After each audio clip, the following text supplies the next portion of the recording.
घडवण्यासाठी कष्टाचे प्रयत्न लागतात आणि त्याच प्रयत्नांना बळ येण्यासाठी गुरूंचे आशीर्वाद लागतात आणि त्याच प्रयत्नांना बळ येण्यासाठी गुरूंचे आशीर्वाद लागतात.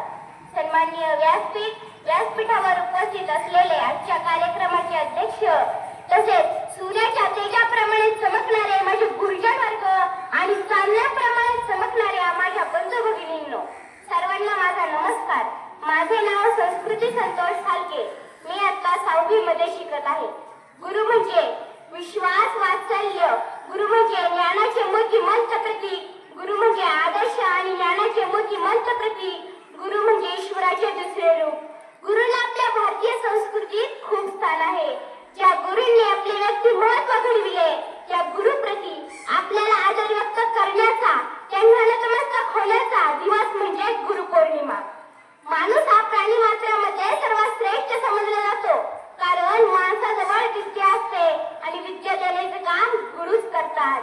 आई वडील आपल्याला पंख देतात, पण त्या पंखांना भरारी मारण्याचे बळ गुरुच देतात. गुरु शिष्याचे नाते हे केवळ शिक्षणापुरते मर्यादित नसते, तर शिष्याच्या मनातील वैचारिक गोंधळ समजून घेणारा, समाजाला सकारात्मक दिशा दाखविणारा गुरु असतो. विद्यार्थ्यांना घडविणारा संस्काराचा घडा. किती उपकार मानू तुमचे कळत नाही मला. तुमच्यामुळे जीवनाला मिळाली नवी दिशा, अंधारलेल्या वाटेवरती प्रकाशाची दिली आशा. आम्ही माती, तुम्ही कुंभार,